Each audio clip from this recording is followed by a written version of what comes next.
It's coffee time! Hello guys and welcome to today's vlog. Today we are going to start reading two summer books that are spooky middle grades that I thought would be perfect for the season. I'm talking of course about Camp Murderface and Camp Murderface Doom in the Deep, and they are by Josh Burke and Sandra Mitchell. They are both books based in the 80s, and we are, of course, at a summer camp. The camp is called Camp Sweetwater, which I thought it was a cute name for a camp that is probably gonna turn out to be deadly. And we follow a couple of kids that are going there for summer holidays. They've been looking forward to it, finally be away from their parents, be able to just roast marshmallows on the fire, tell stories, and just have a lot of fun in nature. But they soon realize that there is something haunting this place. That is mostly all that I know, but I am really excited to dive into this. These are quite chunky for being middle grade books, so I'm really excited to see everything that we can discover in the pages. I don't know exactly what happens, what is the danger. I don't know if it's a killer, if it's paranormal or any other thing, so we will have to discover that together. I will be avoiding spoilers, but in this vlog I'm gonna talk about the contents of the book. I might even mention where the evil element is coming from, but I'm not gonna spoil the plot, the twists, or anything like that. But I will go a little bit more into detail on what the book is about, so just for you to be warned, no spoilers when it comes to twists or important plot points, but I am gonna talk about things that are happening in the books. So during the next days I will be reading both books and letting you know my rating, final thoughts, and if I recommend them.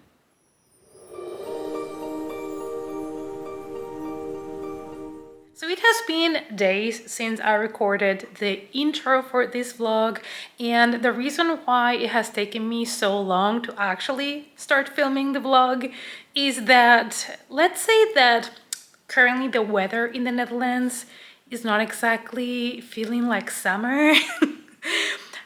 Most days we get like all 4 seasons in one day. Every 10 minutes we change to a different season. But for the majority of the time the weather is basically rain, kind of cold-ish for July, and I was hoping that it was gonna get better for me to start recording this and get the summer vibe for the vlog, but we're just gonna have to work with what we have. So it's going to be a wet summer camp vlog. This is how it currently is outside, so I was hoping, to have a more summer vlog and be able to read here outside in the bench and everything, enjoy the sun, but with the sun at, we don't know, it's just not here, it's missing. To compensate, let's have some cat content. Here's Logan. Good morning, baby boy. Hi. Say hello. And here is Lilith, the mistress of evil. There she is. And here is Dr. Michael Morbius, my chunky boy. So instead of going outside and enjoying the sun, we are stuck home. But we're gonna go to the reading room so I can start the first book.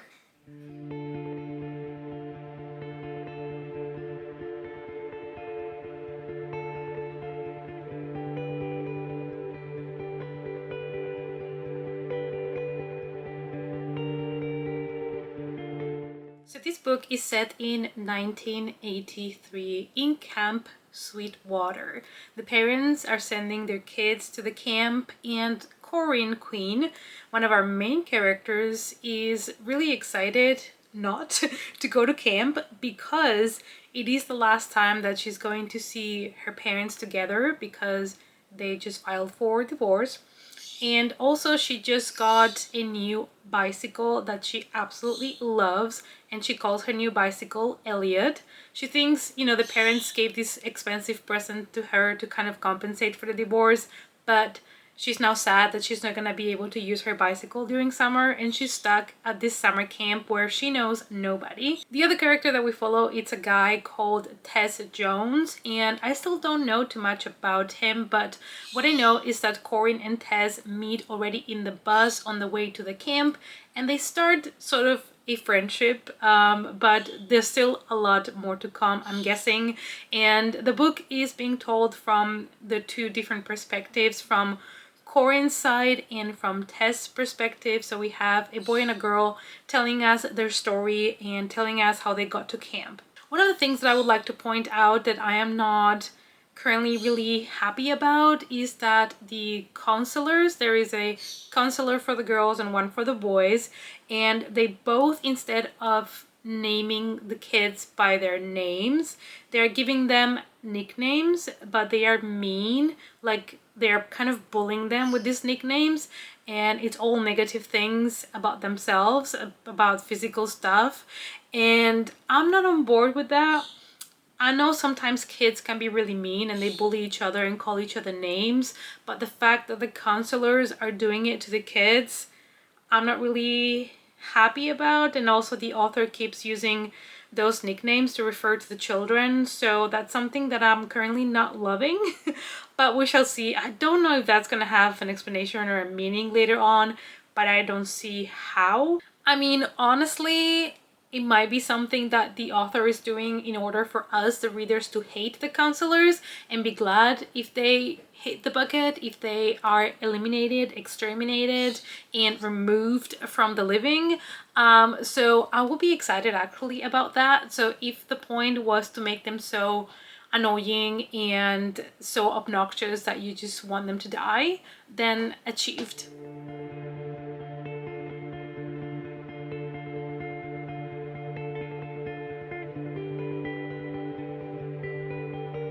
So now we're getting to know a little bit more about the kids, especially our main characters, Corin and of course Tess. So we have learned that Tess suffers from Marfan, which is basically loose joints. So there's a lot of things he cannot do at the camp, basically everything involving sports. So he's gonna be stuck with arts and crafts, and you know, he cannot get his heart rate too high, he cannot get too overly excited. So I'm interested to see how this is going to play when the horror of the book kicks in.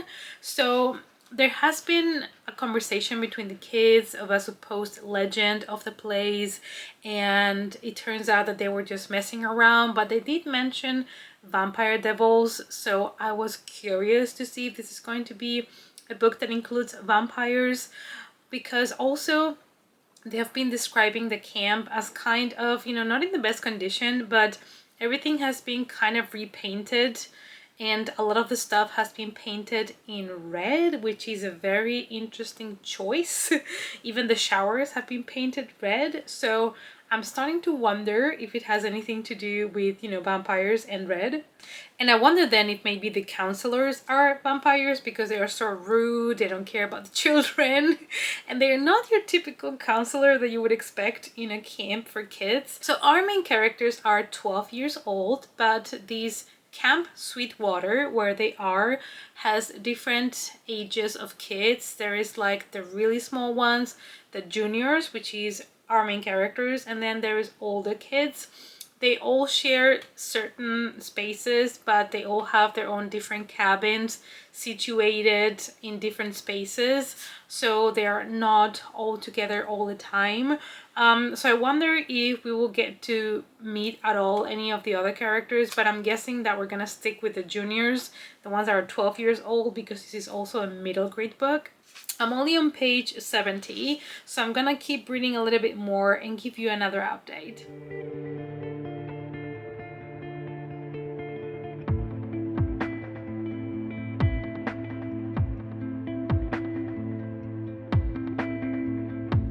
Main characters, Corin and Tess, are starting to wonder if there's something wrong with the camp, if it might potentially be haunted. So Corin believes she has seen things. She believes that there's something in the water that might have attacked her. And Tess is also seeing things. He's having weird episodes where he would see someone covered in blood and stuff like that. So they are now kind of sharing their experiences with each other, and they will try to figure out what's going on in the camp. So far the writing style is okay. It's nothing like amazing, and I know that the authors are trying to give a lot of like cute jokes and stuff. They are not currently landing for me, but this is a reminder that I'm not the target audience, so the humor might work for young readers since this is targeted to 12-year-olds. This is a middle grade book, so the humor doesn't have to work for me. And since our main characters are trying to figure out what happened in the camp, we have to remember that we are currently in 1983, which means that there is no cell phones. There is a payphone at the camp, but they were informed by the counselors that it doesn't work convenient much. So the kids are only able to write a letter to send home to their parents or loved ones. But even though there is no internet and no cell phones, they have been given some tasks by the counselors, and one of the tasks was organizing old cabins and stuff, and they have found a yearbook from 1883. And that is 100 years ago. And what is their surprise when they see there in the same yearbook the lifeguard that they currently have at the camp, but it's been 100 years since the yearbook was published, so how can he still be there, right? So that is reinforcing my theory that it might be vampires in the book. So, I mean, this is not a spoiler, I guess. It might be vampires, but I feel like it's been so predictable from the very beginning that it cannot be a spoiler, because the minute you start reading it, you start getting that vampire kind of vibe. That's another thing about the book. It's very straightforward, and things are being not particularly shown, but are being told to the reader, which is also not my favorite thing. But I do feel like I'm flying through the book, which is making it more enjoyable for me. And also you have two different characters. Every chapter has both Corinne's and Tess' perspective. So in every chapter you change from their perspective and are able to hear their thoughts. But all the time they are together, doing things together. So the majority of the time, I don't think the separation between them is truly needed. But I do like that we're following two different characters, and maybe in the future they will split up and they are both very different. Tess wanted to go to camp. He was really excited. He even studied a lot, so he knows how to do a lot of things in the wild, things that might be helpful later on perhaps for survival. And then we have Corinne, that basically in the last minute their parents thought, okay, we're gonna send her to camp while we figure out our divorce. So she was a little bit kind of, you know, last minute just dropped in the camp. She has no idea about the outdoors, and she hates bugs and she hates everything right now. So at least I like to have that very different type of characters that we have in the camp. So Corinne and Tess are keeping their investigation, and they decide to try to talk to the people that are working in the camp that are the oldest. So they go to visit the director of the camp. Apparently she was there in the 60s, not working, but as a kid. And back in the day it was called Camp Primrose, and it was only for girls. And the kids have noticed that there's gaps, like the camp was open for 20 years and then closed for X years and then open again. And you know, this director is trying to tell them there's nothing wrong. You know, camps get expensive. If you don't get enough kids, then you might have to close. And you can get by her vibe that she doesn't want the kids to keep investigating. So I think I'm gonna stop reading for today. I have made it to page 132, which is a really good chunk. And I'm gonna leave here main characters trying to figure out what's going on. They are suspicious now of everything and everybody, especially the people that work at the camp. So I don't know what's gonna happen yet, but if it turns out that they are vampires, I wonder what rules apply here, because they are walking under the sun. So I don't know, I'm just really excited to see. And yeah, I'll catch up with you guys probably tomorrow when I read a little bit more. Welcome to 5 minutes of sun in the Netherlands. So the sun comes and goes every 3 seconds. I wanted to try to read outside to make this vlog a little bit more summery, but it's not really possible. It's also very windy, but I'm gonna try my best. And today we're gonna keep reading Camp Murderface and see if it catches up a little bit. I'm a little bit underwhelmed at the moment. It's not like I'm hating it or anything. I guess I had expectations of it being more addictive or something, but we still haven't even got to the climax, so things can definitely change. So let's keep reading.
So I ended up coming back inside to read a little bit more, and I have made it all the way to page 244. So I think I'm gonna be able to finish the first book tonight. So it means I have read this book basically in 2 sittings.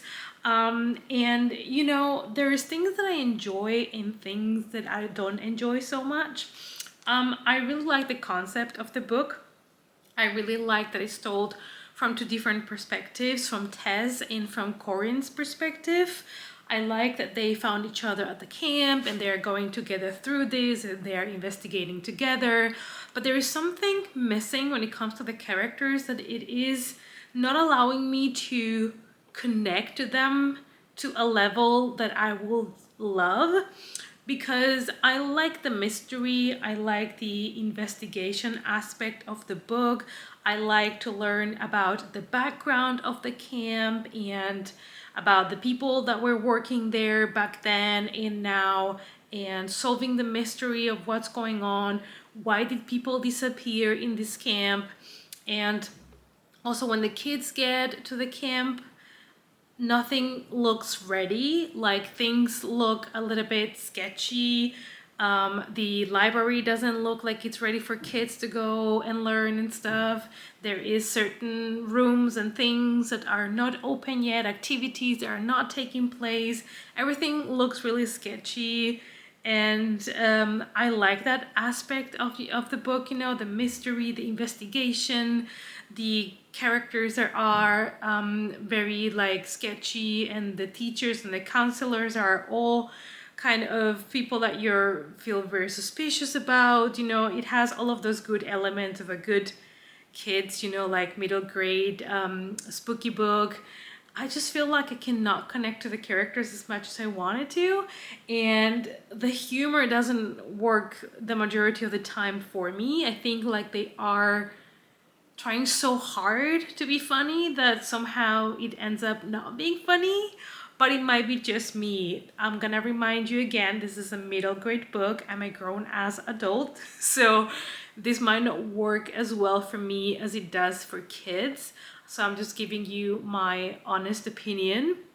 It doesn't mean I'm not enjoying it, but I guess I hyped it up a lot in my head. I was really excited to get to these books, and I guess even though I'm enjoying them, I'm not loving it as much as I thought. So, but I don't have much left. I'm gonna finish this and I'll catch up with you guys once I'm finished, and we can start together then part 2. So far, there has been no like proof that these are vampires. There has been no explanation yet on what's going on in the camp. So we only have this little bit left, and this is probably going to be the explanation for everything, the resolution of our story. And I'm excited to see if it's gonna end up like in a cliffhanger or not, or if they're gonna wrap up things for book 1 and then book 2 is going to be a brand new experience. Not sure, but I do think the second book still follows the same characters, so I don't know if they just go back for more next year after this amazing experience of a sketchy camp with sketchy people. Their parents are like, sure, go back there where people disappear and everything looks dodgy, just go back. So I'm not sure, but I'm excited though to finish it and find out, because like I said, I am intrigued on the mystery and I do want to know what's the tea. Yeah, and next chapter that I'm gonna read is called Blood, so it already sounds promising. So I will let you guys know my final thoughts on book 1 and we can start book 2 as well.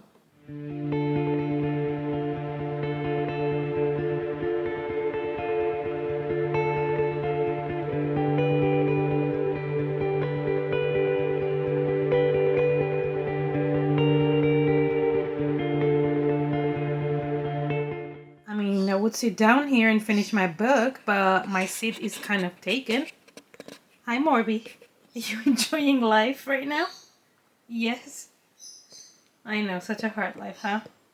Since my chair is still taken by my cat, and we all know we are not allowed to move the cats when they're sleeping and comfortably laying on your shit. So I'm just here to let you guys know that I did finish the first book. We have finished Camp Murderface, and honestly, I am quite happy with the way things turned around towards the ending. And I think that the whole mystery and discovering things, the investigation, trying to figure out what happened in the camp, I think it was really well done. And I did enjoy the ending, even though it's kind of like an open ending, which I was considering, you know, oh, is this book going to have a cliffhanger, open ending kind of thing? And it does. And I think they did that because they want both books to take place in the same summer. So the next book is also going to be based in 1983. I thought maybe the second book was going to be the year after, but no, it's still the same year. So makes sense, because probably after everything that's happening, I don't know if many parents are gonna be willing to send their children here anymore. And I do think this is going to be a good read for middle grade readers, because it is a very long book. They can read it throughout the whole summer and have fun with it, and they might be able to relate more to the characters than I was. I think also my problem with the characters was that both voices sound very similar, so I didn't really know much of the time if I was following Tess or Corinne, but their stories are intertwined all the time. They are together most of the time, so it wasn't a problem for me, but I feel like both voices are so similar that you confuse them all the time. In the end, I ended up enjoying the second half of the book more than the first half, so it is a good thing. It's always better if you enjoy the ending more than the beginning than the other way around, in my opinion. So now that we finished book 1, we can start with book 2 today. But before we do, I need to record a couple of videos. I have been scripting videos, trying to get on track with my content, because as I'm gonna be on holidays, I want to leave some videos up in the channel for the weeks that I'm gonna be gone. I'm gonna be gone for 2 full weeks, so I don't want to leave like empty for 2 weeks. So I'm trying to catch up with content, so I have couple of videos that I need to film today, so I'm gonna go and film the videos now and catch up with book number 2 later. Another day, another stolen chair. Everything is stolen. I bought this for me to read, but apparently it is a cat's chair. So this is what I'm dealing with every day. Good luck to me sitting down, relaxing and reading. What's up, guys? That's Mommy's chair. Mm-hmm.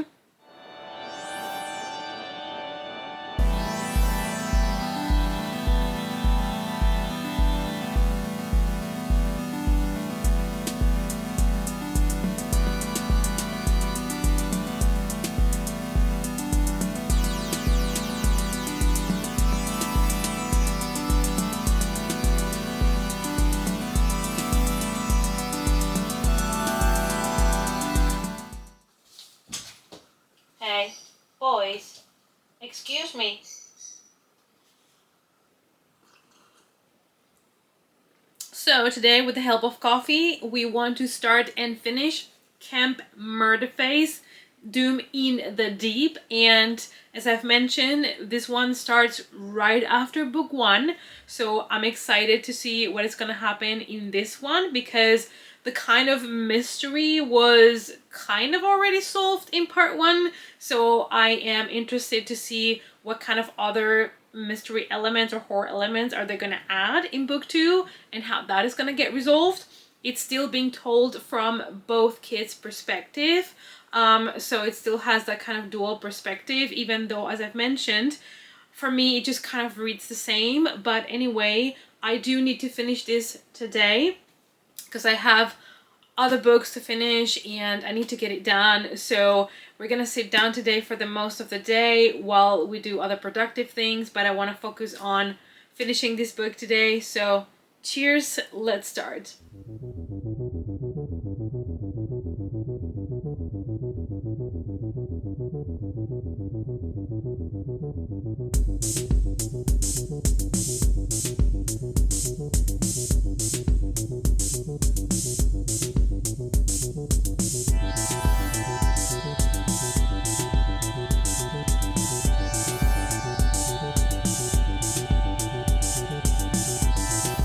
You guys, I have made it to page 100 and I wanted to give you a quick update. Obviously, we're still in the camp and our main characters, Tess and Corin, are super happy because they got rid of that evil that was there in the first book. And it has been 3 weeks incident-free, but now strange things are starting to happen again. Now they have resumed activities, but people are acting weird at times. There's also things that happen that apparently only Corin is able to remember and the other kids forgot that they happened. And now we have 2 counselors missing. So the one for the boys and the one for the girls are missing. And they have been replaced by another female and male counselor that look so similar that they could be twins. And I am intrigued now. So we're adding that element of mystery now. I don't know where we're gonna go with that, but I'm not opposed because these counselors have just been replaced for no apparent reason. So there has to be motives behind it, and I am intrigued because, like I said in the first book, I was kind of finding the counselors and the person responsible for the camp, everybody a little bit sketchy. So I'm curious to see if we're gonna develop on that in this book.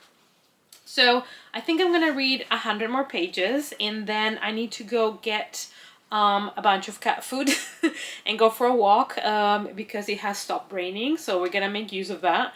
So I'm gonna go for a walk and get a lot of cat food that I need to take a break from reading. So, but before I do that, I do want to get to at least 100 more pages. So I have made it to 200 pages so far, and the thing is I'm getting to the point where I don't think I can tell you way too much more about where the story is going, because obviously it is book 2 and I don't want to spoil everything. But what I can tell you is that now that we have the new counselors introduced to the story, and they seem to be quite odd.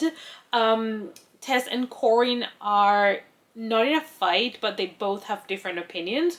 One of them thinks that it's really cool that they have new counselors that are more into doing camp activities and it finally feels like a proper summer camp. And the other kid thinks that there's something really wrong with these counselors. And what I can tell you is that it gives me the Invasion of the Body Snatchers kind of vibes, you know, that kind of style, like the Faculty kind of vibes, where you don't trust the teachers or, you know, the people that you're supposed to trust when you're a kid. So that's kind of the vibe that I'm getting, and I'm enjoying it so far. I think I'm even enjoying this more than the first book. It could be because I'm loving more the idea that there is something wrong with the counselors than having something supernatural happening at the camp. I always love horror that involves humans or people or whatever these counselors are more than supernatural stuff. So maybe that's why I'm enjoying this one more. So now I'm gonna take a break. It is currently wait, 1 p.m.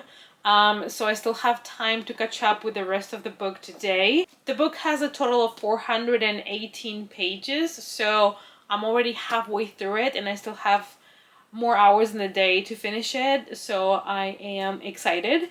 And we're gonna go now get a lot of cat food because we need to replenish cat food, cat sand, all of those good things. I go every couple of weeks and I just buy in bulk to make it easier. We're gonna have lunch and all that good stuff, and then we're gonna keep on reading.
Is now the next day and I have officially finished both books of Camp Murderface, and I'm here to give you my final thoughts. So when it comes to the second book, I have to say that I think the plot was better, the character development was better. I think the characters were starting to find their own voices, but I also found weird that Tess has like this condition where he cannot get too overly excited because his heart might not be able to take it. And that is something that was kind of used as a plot device a little bit here and there when it was convenient in book one. And I don't think we really got back to that at all, which it's a little bit annoying that they only used that when it was convenient. But I enjoyed book two more than book one. I think it's because the characters were more fleshed out, they were more well established, and I also loved the origin of the evil in book two a little bit more as well. In the end, you guys, I would say that I did enjoy the books. I just didn't love them as much as I had anticipated, but they are quite entertaining and fast-paced, so it might be something that you might want to pick up for the summer.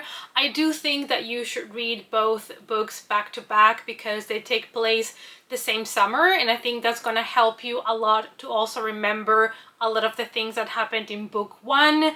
Whereas if you wait too long, since this is a direct sequel that basically takes place the same summer, you might have forgotten a lot about the characters or the plays. So I think it works best when you read them back to back. I also believe they were published only a couple of months apart, which is really interesting. But I think it is a fun summer read, especially probably for kids. Again, I am not the target audience, so maybe the humor didn't work for me, but maybe it works for kids. And there was a lot of things that I was seeing from the perspective of an adult, which also always changes a little bit the way that you see the book and the characters and the story. But yeah, like I said, I did enjoy book 2 more, so I feel like the books were getting progressively better and better. Let me know down below, you guys, if you have read the books, if you're interested in them. And also I hope that you guys enjoyed this reading vlog. It was not as summer themed as I had hoped because the weather just did not want to play. The sun didn't want to come out and play, so we had to deal with a lot of bad weather. I'm hoping next month in August is gonna be better because I need my summer. As someone that comes originally from Spain, I do treasure my hot months. So yeah, I hope you guys enjoyed the vlog, and I hope to see you all, as always, in our next coffee time or in our next vlog. Bye!